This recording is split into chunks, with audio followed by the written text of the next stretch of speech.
नमस्कार. आजच्या वेळेत बघायचं येतं नवी गणित भाग 1 त्याच्यामधलं प्रकरण 4 गुणोत्तर प्रमाण त्याच्यामधलं सराव संच 4.1 मधला प्रश्न क्रमांक 7.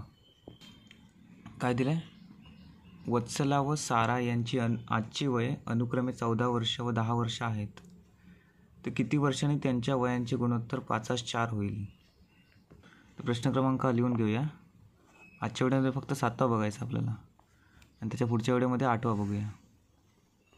तर प्रश्न काय दिले? वत्सला व सारा यांची आजची वय अनुक्रमे 14 वर्षे व 10 वर्षे आहेत. ओके.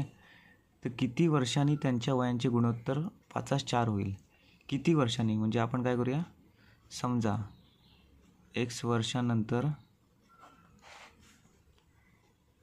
त्यांच्या वयांचे गुणोत्तर 5:4 होईल असे मानायचं आहे. त्यांच्या वयाचे गुणोत्तर किती होईल? 5:4 होईल असे मानू. ओके, असे आपल्याला इकडे मानायचं आहे. मग काय होणार? x वर्षानंतर साराचे वय किती होईल आणि वत्सलाचे वय किती होईल? हे बघा, x वर्षांनंतर वत्सलाचे वय बरोबर तिचे वय किती आहे? 14 वर्षे. आणि x वर्षानंतर म्हणजे 14 अधिक x वर्षे होईल. आणि x वर्षानंतर साराचे वय पण सेम 10 अधिक x वर्ष. साराचे वय पण किती होणार आहे? 10 अधिक x वर्षे. ओके. त्याच्यानंतर पण त्यांनी बघा काय दिले, किती वर्षांनी त्यांच्या वयांचे गुणोत्तर 5:4 होईल. आपण काय मानलं? x वर्षानंतर समजा त्यांच्या वयांचे गुणोत्तर 5:4 होईल. आता x वर्षांचे त्यांचे वय किती काढलं आपण? 14 अधिक x वर्ष आणि 10 अधिक x वर्ष. आणि गुणोत्तर पण आपल्याला 5:4 दिले. म्हणजे कसं असणार आहे? 14 अधिक x बरोबर 5 आणि 10 अधिक x बरोबर 4 होईल. हे आपण अंश आणि छेदच्या रूपामध्ये लिहूया. म्हणून काय होणार आहे?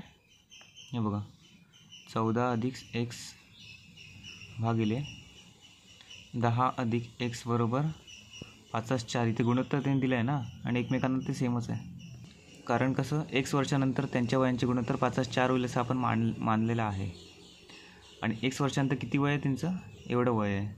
त्यामुळे हे बरोबर हे असणार आहे. ओके. आता आपल्याला इथं काय करायचं आहे? तिरकस गुणाकार करायचा आहे.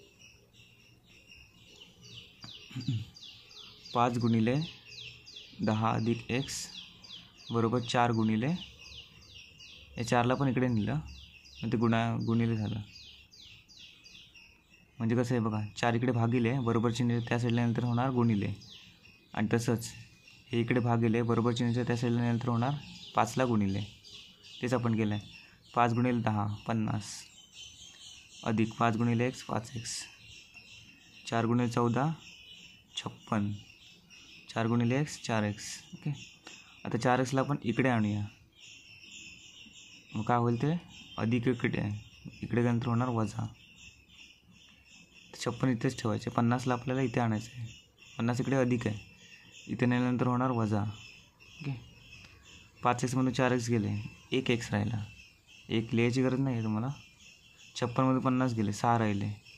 आता x बरोबर 6 वर्ष आलं. ओके. आता x बरोबर 6 वर्ष काय? x वर्षानंतर त्यांच्या वयांचे गुणोत्तर 5:4 होईल. x वर्षानंतर म्हणजे किती वर्षानंतर? 6 वर्षानंतर त्यांच्या वयांचे गुणोत्तर किती होईल? 5:4 होईल. आणि आपल्याला हेच उत्तर काढायचं होतं, किती वर्षांनी त्यांच्या वयाचे गुणोत्तर 5:4 होईल.